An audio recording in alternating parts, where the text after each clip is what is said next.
코로나19 시대를 살아내는 법이란 제목으로 말씀 함께 나누도록 하겠습니다. 전인미답이란 말을 들어보셨을 것입니다. 전인미답이라는 것은 이전 사람이 아직 밟지 않았다라는 뜻인데, 요즘의 시대는 이런 초전인미답의 시대가 되었다, 이런 생각을 하게 됩니다. 요즘 우리가 살아가는 삶의 한 걸음 한 걸음이 닐 암스트롱이 달을 처음 내딛던 것만큼 새로움들로 가득 차 있음을 우리는 발견하게 됩니다. 4차 산업혁명 시대가 되면서 사람들이 자동화 기기에 의해서 사람들이 밀려나고 있습니다. 바둑의 황제라고 불리는 이세돌 구단도 알파고와의 바둑 대결에서 지고 말았습니다. 이런 물리적 환경이 바뀌어가고 있는 것이 지금의 현실이기도 하고요. 더불어서 지금 생태계도 많이 변화져 가고 있습니다. 지금 우리는 코로나19 바이러스 때문에 미세먼지와 상관없이 마스크를 써야 되는 상황이 되었습니다. 온 나라가 마스크를 구하기 위해서 난리고 매점 매석까지 되어지는 우픈 현실이 되어버렸습니다. 2011년도에 나온 영화였는데요, 맷 데이먼과 기네스 펠트로가 나온 컨테이전이라는 영화가 있었습니다. 이 영화는 박쥐로부터 바이러스가 옮겨왔다는 것으로 시작되어집니다. 그래서 지금의 우한 폐렴을 정확하게 예측했다는 평가를 받고 있습니다. 포스팅 문구를 보면 아무것도 만지지 마라, 누구도 만지지 마라고 되어 있습니다. 그런데 지금 우리의 상황이 점점 그러한 상황 속으로 들어가고 있습니다. 더 중요한 것은 우리 그리스도인들은 어떻게 살아야 되는지, 이런 고민들이 생기고 있는 상황입니다. 우리가 목숨보다 더 중요하게 여겼던 주일 예배를 영상으로 드려도 되나, 계속 드려야 되나, 이런 고민들이 우리들 앞에 있게 됩니다. 이번 한 주간 많은 신학자들과 목회자들 가운데 이 문제에 대한 이야기들이 참 많이 있었습니다. 저는 개인적으로 이런 고민들이 우리의 신앙을 한층 더 깊게 만들 것이라는 확신을 가지고 있습니다. 지금은 예배를 드릴 수 없는 상황이다 할지라도 궁극적으로 우리는 예배의 중요성이 무엇인지, 의미가 무엇인지에 대해서 깊이 성찰할 수 있는 시간이 되기 때문입니다. 이 문제에 대해서 신학적인 성경적인 글들을 우리 신학자의 글을 통해서 한번 살펴보기 원하고, 또 이 시대를 우리가 어떻게 살아야 되는지 함께 말씀을 나누기를 원합니다. 총신대 구약학 교수인 김인석 교수의 글을 잠깐 읽어드리도록 하겠습니다. 2월 22일 날 코로나19 사태와 주일 예배라는 글을 쓰게 되었습니다. 제가 대신 읽어드리겠습니다. 대구 경북의 교회들, 그리고 부산 경남 지역의 교회들에서 주일에 예배당에서 모이는 예배를 가정예배 혹은 온라인 예배로 대체하는 결정들을 속속 내리고 있습니다. 저희 교단만 해도 수영로 교회, 동신교회, 경산중앙교회 등 대형 교회들이 이러한 결정들을 내리고 있습니다. 혹자들은 이러한 결정이 주일 성수를 위반하고 신학적 문제를 야기한다고 비판할지도 모르겠습니다. 저는 그렇지 않다고 생각합니다. 두 가지를 생각해야 된다고 여겨집니다. 첫째는 신학적 고려입니다. 주일은 구약의 안식일 제도가 완성된 신약시대에 지키는 교회 제도로, 예수님의 부활이 안식을 완성하신 후 이를 이미와 아직의 사이라는 신학적 틀에서 지켜나가는 중요한 신학적, 신앙적 의미를 지니고 있습니다. 이 주일을 온전히 지키기 위해 우리는 교회 예배당에서 모여 예배를 드립니다. 쉽게 말하면 주일에 교회에 모여 공동체 예배를 드리는 것은 매우 중요하며 우리가 꼭 지켜나가야 하는 근거가 있는 것입니다. 그럼에도 불구하고 이러한 예배당 건물에 모이는 예배가 유일하고 또 배타적인 단 하나의 예배인 것은 아닙니다. 우리가 드리는 개인 예배, 소그룹 예배, 가정 예배 등의 신앙적 행위들이 또한 넓은 의미의 예배이기도 합니다. 다시 말해서 주일에 예배당에 모여 드리는 예배가 공동체 예배로서의 제1의 우선순위를 가지며 정상적인 상황에서는 이를 꼭 지켜야 합니다. 다만 특별한 경우에 있어서는 다른 형태의 예배를 취하는 것도 가능한 것입니다. 예를 병원에 입원하신 분들이 병원에서 기도하고 말씀 보시고 영상으로 예배를 드리시면 하나님 그 예배를 다른 분들이 예배당에서 드리는 예배와 동일하게 받아주실 것입니다. 둘째, 실천적 고려입니다. 현재 대구 경북 및 기타 전국 상황에 있어서 교회는 민족과 국가를 위해 앞장서서 중요한 실천을 해야 할 책임이 있습니다. 국민들이 건강하게 이 사태를 극복해낼 수 있도록 기도와 실천에 앞장서야 합니다. 교회는 온 피조 세계 만물이 하나님의 은혜 가운데 거하도록 하나님 나라를 확장하고 이 땅에서 이루어가는 사명을 부여받았기 때문입니다. 적극적으로는 힘써 기도해야 하고, 또한 필요하다면 재정 후원으로 돕고 자원봉사를 하는 등 그리스도인 및 신앙 공동체에서 여러 가지 일들을 해야 할 것입니다. 또한 많은 사람들이 모이는 집회로 인한 감염 확산을 미연에 방지함으로써 코로나19가 더 이상 교회 주변의 지역사회 감염으로 확산되지 않도록 힘써서 노력해야 합니다. 그렇기에 예배와 모임을 최소화하고 필요한 경우 선제적 조치로서 가장 많은 사람이 모이는 주일 예배를 영상 예배 혹은 가정 예배로 대체하는 임시적 특별 조치를 취할 수 있다고 생각합니다. 그는 이렇게 설명하고 있었습니다. 우리 마이드센 광천교회는 지난 금요일부터 2주간 영상으로 예배를 드리게 되었습니다. 이 영상 예배의 문제는 신학의 문제가 아니고 우리 자신의 문제이라는 것을 우리는 발견해야 됩니다. 여러분은 이번 한 주간 어떻게 지내셨는지 모르겠습니다. 저는 목회자로서 수많은 고민과 기도를 하면서 이번 한 주간을 지내게 되었습니다. 그러면서 성도님들에게 있어서도 굉장히 혼란스러운 한 주간이 되었겠다, 그런 생각을 하면서 우리 그리스도인들이 지금의 시대 가운데 어떻게 반응하면서 살아야 되는지에 대해서 함께 말씀을 나누기를 원합니다. 하나님이 함께 기도할 때에 하나님 저에게 깨닫게 하셨던 것들을 함께 나누기를 원합니다. 코로나19 시대를 사는 법이란 제목으로 10가지 말씀을 드리려고 합니다. 첫 번째 원칙은 하나님을 먼저 바라보아야 된다라는 것입니다. 코로나19와 같은 긴급한 상황이 생기면 질병관리본부와 같은 컨트롤 타워가 그 역할을 하게 됩니다. 근데 여기서 무엇인가를 결정할 때 우왕좌왕할 수 있습니다. 어떤 문제를 결정할 때에 중요한 것은 전문가들의 이야기를 듣는 것이 굉장히 중요합니다. 하나님은 우리 인류에 있어서 전문가이십니다. 수많은 세대가 지나가는 동안 그분은 영원히 함께하고 계십니다. 이사야 40장 8절 말씀 보시기 바랍니다. 푸른 마르고 꽃은 시드나 우리 하나님의 말씀은 영원히 서리라 하라 말씀하셨습니다.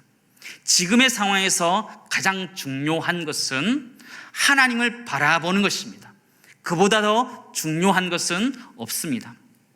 지금의 상황 속에서 하나님이 어떤 계획을 가지고 계신지, 어떤 선념을 가지고 계신지를 찾고 묵상하는 시간을 보낼 수 있기를 간절히 소망합니다.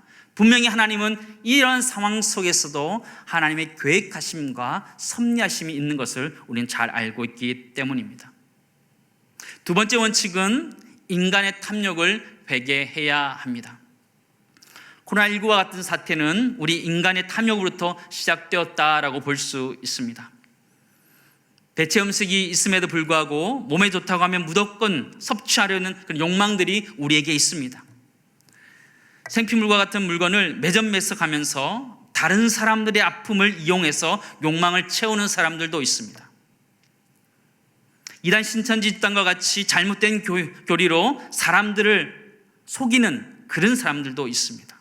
또한 코로나19 환자가 급증하는 장면을 보면서 오늘은 몇 명이나 더 늘었나 은근히 기대하는 사람들도 보게 됩니다.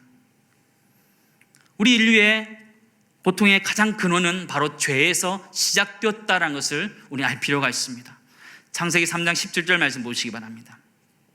아담에게 이르시되 내가 내 아내의 말을 듣고 내가 내게 먹지 말라 한 나무의 열매를 먹었은즉 땅은 너로 말미암아 저주를 받고 너는 내 평생에 수고하여라 그 소산을 먹으리라 말씀하셨습니다. 우리 인류의 고통의 근원은 우리의 죄악에서 시작되었습니다. 그러므로 이런 코로나19와 같은 사태 속에서 우리가 해야 되는 것이 있다면 우리 인간의 잘못이 무엇인지, 나의 잘못인지 무엇인지를 돌아보는 회개의 시간을 가지는 것이 중요합니다. 우리 자신을 돌아보며 회개할 수 있는 그런 시간 될 수 있기를 간절히 소망합니다. 세 번째 원칙이 있습니다. 이것은 신앙의 자유를 감사하는 것입니다. 우린 지금까지 우리에게 주어진 신앙의 자유가 있었습니다. 우린 그것이 얼마나 귀중한 것인지 잘 모르고 지내왔습니다. 그러나 지금 우리는 신앙의 자유가 얼마나 귀중한지를 다시 한번 경험하게 되고 있습니다. 시편 100편 4절 말씀처럼 감사함으로 그의 문에 들어가며 찬송함으로 그의 궁정에 들어가서 그에게 감사하며 그의 이름을 송축할지어다 말씀하고 있습니다. 지금 우리는 직접 예배당에 나와서 예배가 어렵기 때문에 또 불가능하기 때문에 자제하게 해야 되는 상황입니다. 지금까지 우리가 하나님께 마음껏 찬양할 수 있고 예배할 수 있다는 그 사실 속에 먼저 감사할 수 있기를 간절히 소망합니다. 또 바라는 것은 하루속히 우리가 함께 모여서 공동체로 예배드릴 수 있는 날이 속히 오도록 함께 기도해 줄 수 있기를 간절히 소망합니다. 네 번째 원칙이 있습니다. 이것은 진짜 믿음을 구별하는 것입니다. 나에게 정말 진짜 믿음이 있는지 찾아보는 것입니다. 이 시기는 자신의 신앙 실력이 드러나는 때이기도 합니다. 시련과 고통의 때는 우리의 겉모습이 벗어지는 그런 시간입니다. 욥은 시련을 통해서 자신의 진정한 모습이 드러나기 시작했습니다. 사단은 욥을 비방하여서 그의 소유물이 울타리처럼 두르고 있기 때문이라 그렇게 비방하였습니다. 그러나 욥은 그것이 소유물 때문이 아니라고 고백하고 있습니다. 욥기 1장 21절 말씀 보시기 바랍니다. 주신 이도 여호와시요 거두신 이도 여호와시니 여호와 이름이 찬송을 받으실지어다 라고 고백하고 있습니다. 이번 사태는 우리의 신앙의 진짜 모습을 발견할 수 있는 시간들입니다. 공동체 예배라는 울타리가 걷어질 것입니다. 목장이라는 신앙의 울타리가 걷어질 것입니다. 함께 친교하고 교제했던 울타리가 벗겨질 것입니다. 그럴 때 우리의 진짜 믿음이 드러날 것이라는 걸 기억하면서 내가 정말 믿음이 있는지를 체크하며 우리의 믿음 생활을 위해서 함께 기도할 수 있기를 간절히 소망합니다. 다섯 번째 원칙은 기도의 때임을 우리는 깨달아야 합니다. 코로나19와 같은 이런 어려움 가운데 우리는 기도해야 됩니다. 야고보서 5장 13절 말씀 보시기 바랍니다. 너희 중에 고난당하는 자가 있느냐? 그는 기도할 것이요 즐거워하는 자가 있느냐? 그는 찬송할지니라. 그렇게 말씀하고 있습니다. 인생을 좌우로 움직이는 추라고 가정해 보시기 바랍니다. 그렇다면 한 번은 고난으로 한 번은 기쁨으로 움직이게 되는 것이 우리의 인생입니다. 오늘 성경 말씀은 고난으로 움직일 때 기도하라 말씀하시고 즐거움으로 움직일 때 찬송하라 말씀하고 있습니다. 지금 어려움의 시대 가운데 우리 인류는, 우리 그리스도인들은 기도해야 되는 때임을 분명히 말씀해 주고 있습니다. 더군다나 고통받고 있는 대구와 경북 지역을 위해서 집중적으로 기도해 주어야 합니다. 또한 개척교회 같이 운영이 어려운 교회를 위해서도 함께 기도해야 됩니다. 방역을 위해서 함께 애쓰고 있는 의료진들과 공무원들을 위해서도 함께 기도해 주어야 됩니다. 더불어서 신천지 집단과 같은 이단들이 이 땅에 더 이상 뿌리를 내지 않도록 기도할 수 있기를 간절히 소망합니다. 지금의 때는 기도해야 되는 때입니다. 여섯 번째 원칙은 침묵의 깊이를 경험해야 하는 때입니다. 침묵은 기독교 영성의 가장 핵심 중에 하나입니다. 지금은 소리를 높여서 찬양하거나 예배하는 것이 어렵습니다. 이럴 때일수록 기독교 영성의 한 방법인 침묵을 배워가야 되는 시간입니다. 누가복음 5장 16절 말씀 보시면 예수님께서는 물러가셔서 한적한 곳에서 조용히 기도하셨습니다. 그렇게 바쁜 와중에서도 주님은 한적하게 곳에서 기도하셨습니다. 침묵이라는 것은 그냥 입을 닫고 말하지 않는다는 것을 의미하는 것은 아닙니다. 침묵이라는 것은 자신 입을 닫고 자신의 귀를 여는 영성 훈련을 말하는 것입니다. 지금까지는 자기가 하고 싶은 이야기를 했던 것이라면 지금은 하나님이 나에게 하시는 말씀을 듣는 시간이 바로 지금과 같은 시대의 시간들입니다. 말에 힘이 있다고 말하지만 침묵에는 더 큰 힘이 있다는 것을 우리는 알아야 됩니다. 우리는 이 시간 동안에 침묵의 기도를 배워가며 침묵의 찬양을 배워가고 침묵하며 큐티하면서 더 깊은 하나님을 경험하며 더 신앙의 깊이 있는 자리까지 나아갈 수 있기를 주의 이름으로 축원합니다. 일곱 번째 원칙은 서로 사랑하라는 것입니다. 외부적인 어려움이 있을 때 내부적으로 마음들이 서로 달라질 수 있습니다. 그럴 때일수록 우리는 마음을 합해야 되고 함께 해야 됩니다. 어려움이 있다 보면 서로 날카로워질 수 있습니다. 한번 건드리기만 해봐라 라고 이렇게 성질을 낼 때도 있습니다. 피로도가 누적되어서 힘든 시간을 보낼 때가 있습니다. 이럴 때일수록 사실은 마음을 모아야 되는 때입니다. 서로 사랑하고 용납해야 되는 때가 바로 지금의 어려운 시기입니다. 요한복음 13장 34절 말씀 보시기 바랍니다. 새 계명을 너에게 주노니 서로 사랑하라 말씀하셨고 내가 너희를 사랑한 것 같이 너희도 사랑하라 말씀하셨습니다. 가족들과 교회 공동체 일원들을 사랑으로 대할 수 있기를 간절히 소망합니다. 서로의 안부를 걱정해주고 전화해주고 기도해주는 그런 사랑의 공동체의 서름이 회복될 수 있는 기회가 되어야 됩니다. 초대교회 시대에 많은 성도들이 필요한 것들을 함께 나누었습니다. 그들의 필요에 따라 나누어 주었습니다. 그들을 서로 돌아보았습니다. 지금 시대 가운데 교회가 해야 되는 것은 서로 사랑을 실천해 가는 것, 그것이 필요한 시대인 줄을 믿습니다. 여덟 번째 원칙은요, 사회적 책임을 실천해 가는 것이 필요합니다.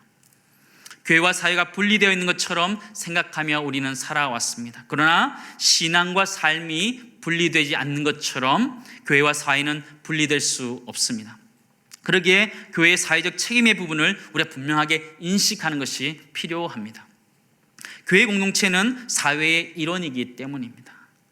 로마서 12장 15절 말씀 보시기 바랍니다. 즐거워하는 자들과 함께 즐거워하고 우는 자들과 함께 울라 말씀하고 있습니다. 교회는 즐거워하는 자들과 함께 웃고 우는 자들과 함께 울 수 있는 공동체가 되어야 된다 말하고 있습니다. 성경은 함께라는 단어를 쓰고 있는데 이 함께라는 단어는 신앙적인 의미들을 가지고 있습니다. 교회는 세상의 빛과 소금입니다. 교회가 이 세상의 빛과 소금의 역할과 책임을 다해야 되는 것이 우리 공동체의 사명입니다. 예수님께서도 안식일 논쟁이 있었을 때에 사람이 안식일을 위하여 있는 것이 아니라 안식일이 사람을 위하여 있음을 분명히 말씀해 주셨습니다. 주일 예배 자체도 중요하지만 예배를 드리는 우리 성도들의 안전과 더불어서 이 지역 주민들의 안전 역시 우리가 짊어져야 되는 사회적 책임이라는 것을 우리가 알 필요가 있습니다. 아홉 번째 원칙은 개인의 영성을 회복해야 되는 때입니다. 다니엘이라는 사람은 포로 시대를 살아냈던 사람이었습니다. 제대된 신앙생활을 할 수 있는 상황이 마련되지 않았습니다. 그럼에도 불구하고 다니엘은 위대한 믿음의 사람이었다는 것을 우리는 잘 알고 있습니다. 그 이유가 어디에 있었을까요? 그것은 자신 스스로 하나님 앞에 엎드려서 하나님 뜻을 구하며 하나님 엎드렸던 경건 생활이 있었음을 우리는 잘 알고 있습니다. 다니엘서 6장 10절 말씀 보시기 바랍니다. 다니엘이 이 조서에 왕의 도장이 찍힌 것을 알고도 자기 집에 돌아가서는 윗방에 올라가 예루살렘으로 향한 창문을 열고 전에 하던 대로 하루 3번씩 무릎을 꿇고 기도하며 그의 하나님께 감사하였더라, 그렇게 말하고 있습니다. 그에게 있어서 신앙을 지킬 수 있었던 것은 공동체가 아니고 자기 자신이었습니다. 스스로 하나님 말씀을 읽고 묵상하면서 그 시간을 정해 기도했던 것이 그의 믿음을 지켰던 것을 우리는 잘 알고 있습니다. 지금 코로나19 시대와 같은 지금의 때에 우리에게 필요한 것이 바로 개인의 경건 생활이 강화되어야 된다는 것입니다. 개인의 위생이 중요한 것만큼 개인의 영성 생활이 중요한 때가 되었음을 기억하면서 하나님 말씀을 조용히 묵상하고 기도할 수 있는 개인의 경건 생활을 잘 감당할 수 있기를 간절히 소망합니다. 마지막 10번째 원칙을 말씀드리고 싶습니다.